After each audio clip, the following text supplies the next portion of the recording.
Ignition sequence starts. 6, 5, 4, 3, 2, 1, 0. Liftoff. We have a liftoff.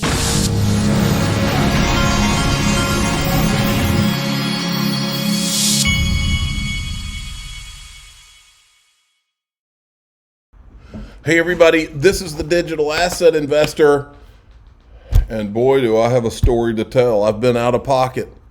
I'm going to tell my story in the member group, daixrp.com, and it's a good one. You're going to like it. It has to do with XRP, and you're just going to have to trust me on that. Well, let's start. So that's why I'm so late. It's not normal for me not to have a video done by now on a Friday.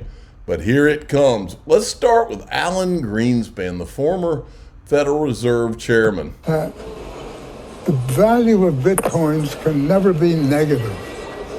And so there's only one thing it could be. It's either zero or plus. And the way human beings estimate value, you're going to get a number of people always consider it a plus. And if you happen to be Bitcoin and get into early on, you create a huge potential market. But it's not an accident that virtually all of these cryptocurrencies that have some semblance of control with them, and the mathematics are correct, are doing reasonably well.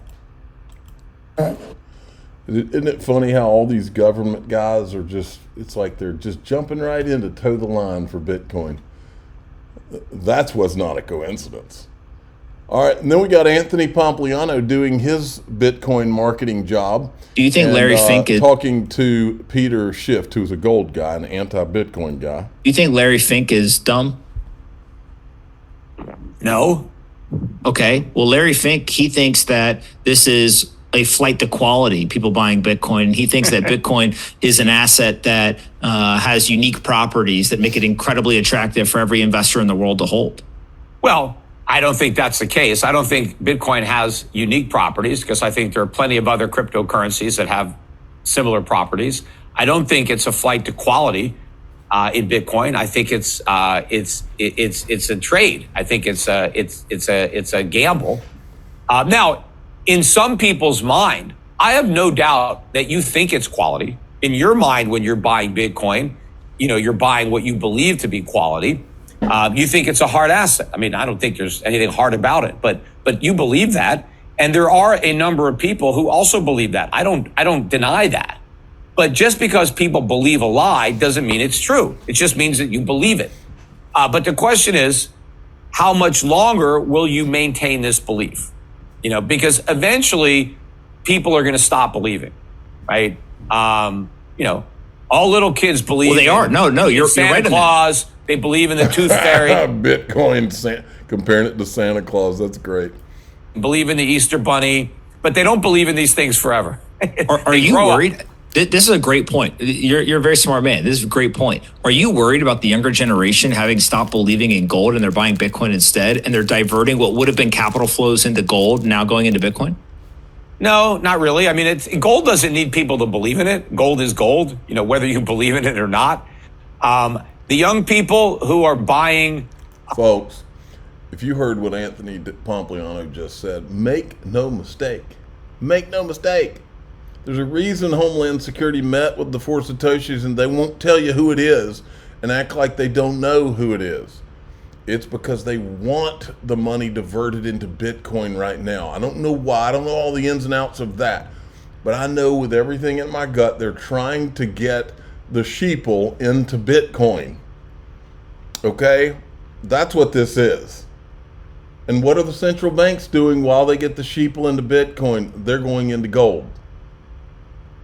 You know of any central banks that have announced they're accumulating Bitcoin? No, you don't. Bitcoin, I think that the vast majority of them, if there was no Bitcoin, they would not be buying gold. I mean, on the margin, some of them, like the libertarians or the anarcho-capitalists, but I don't think those are the majority of the Bitcoin buyers in the 20-somethings or the teens, whoever's buying it. I think that people who are buying Bitcoin instead of, some other tech stocks that they might have bought or maybe they're using money that they would have spent on gambling on sports or lottery tickets, or maybe they're just putting money in there that they would have spent. Maybe they would have bought a nicer car or rented a nicer apartment, but instead they're putting some money in Bitcoin because they think they're going to get rich. I don't think it's taking that much of the demand away from gold, because I think most of the demand for gold outside of industry and jewelry is coming from central banks and more sophisticated, larger investors. Coming from the adults. Okay, now let me show you what the adults are doing. While all the sheeple are being herded into Bitcoin, which does nothing, what does do something, folks? With the XRP ledger, you can actually build things on it. You can put CBDCs. You could tokenize gold. You can tokenize all kinds of assets. You can do these things. XRP ledger, second generation Bitcoin.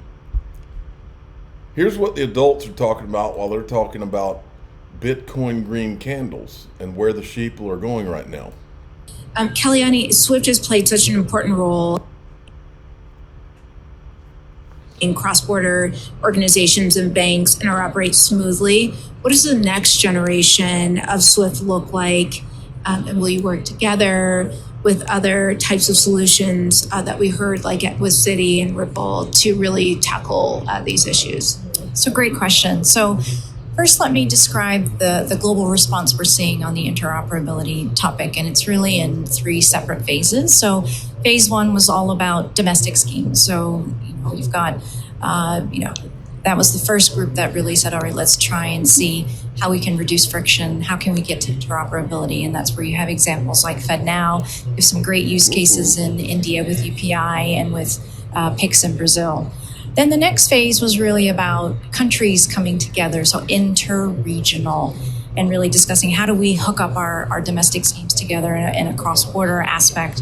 And there you have things like Buna in the Middle East, and you've got BRICS. And then the third phase, which definitely is very much in its infancy, it's intra-regional. And this is about different regions coming together and talking about how do we connect up together to get to interoperability.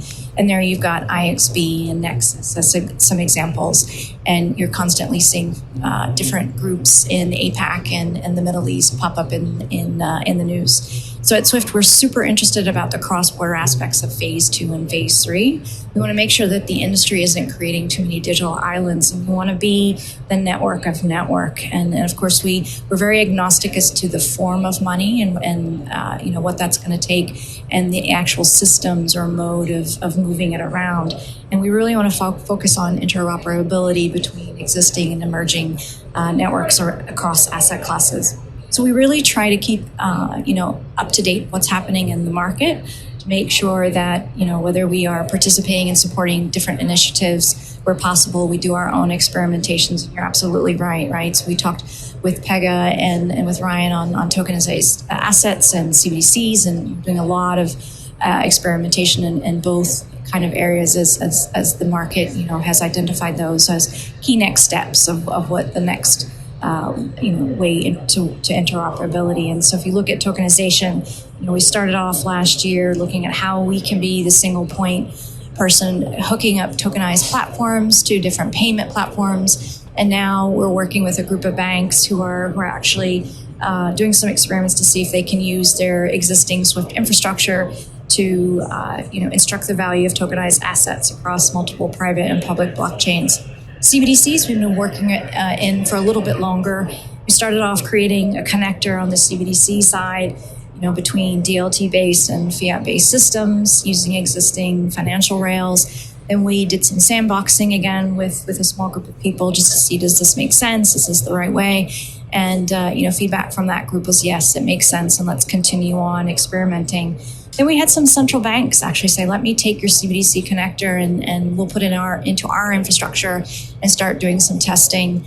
And then we just opened up a second phase of sandbox testing with a larger group of banks and central and commercial banks that are looking at different use cases now and around FX and liquidity.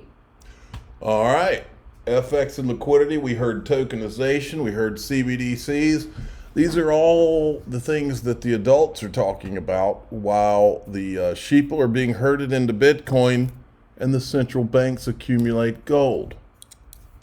That's what's going on. Now, here's what else is going on. The SEC has disclosed to Empower that the SEC OIG, Office of Internal, what is that? Office of Internal Gangsters? No. Office of Internal something. They're in the final stages of an investigation into the cryptocurrency-related financial conflicts of interest. Empower referred to the OIG, that's Bill Hinman's conflicts of interest. For example, when Division of Corporate Finance Director William Hinman came to the SEC from the law firm Simpson Thacher in 2017, he continued to receive millions in financial compensation. Thanks to Empower's FOIA work, we now know the SEC Ethics Office told him that, I remember this, the SEC Ethics Office told him that because he had continued financial interest in the firm's profitability while in government, he was required to recuse himself from all matters that would impact the firm. And then it goes on, Simpson Thacher is a member of the Enterprise Ethereum Alliance, Either Ether is a competitor with others like Bitcoin and Ripple Labs, XRP. So Hinman clearly shouldn't have been helping guide the SEC's enforcement decisions on cryptocurrencies. Yet in June 14, 2018, speech, Hinman did just that, declaring Ether was not a security. He also, folks, for those that don't remember, Bill Hinman retired from the SEC, or not retired, but he resigned from the SEC. The official date, I don't remember the actual date, but he resigned. His job was over at the SEC. What I remember is that he came back to the SEC to make sure that the Ripple lawsuit was filed, folks.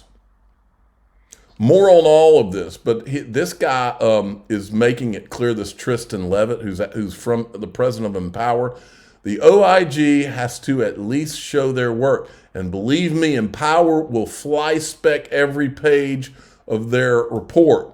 Then he goes on, the SEC OIG will produce a report that will give us at Empower something to scrutinize every detail of. If it doesn't match with the documents we've obtained through our FOIAs, we'll call them out on it, and it will strengthen the case for Congress to get more involved.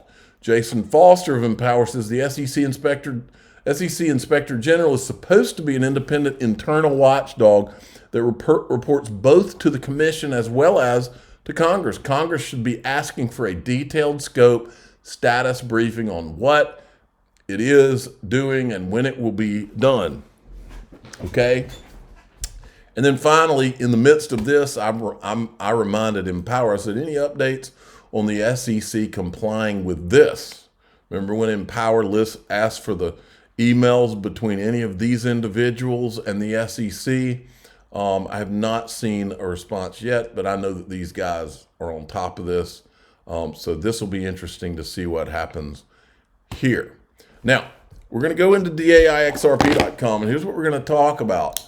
I went on a little journey, and I'm going to tell you people in the group at DAIXRP.com what I've been doing. It has to do with the XRP, with the XRP Army community, whatever you want to call it, and it's exciting. And I'm going to give you some inside scoop, inside baseball on what I've been doing. You're going to love it. It's going to be great, period. Okay? I'm the digital asset investor. I'm not an investment advisor. This is for entertainment purposes only. Please subscribe, hit the like button, tell your friends and family. Here we go.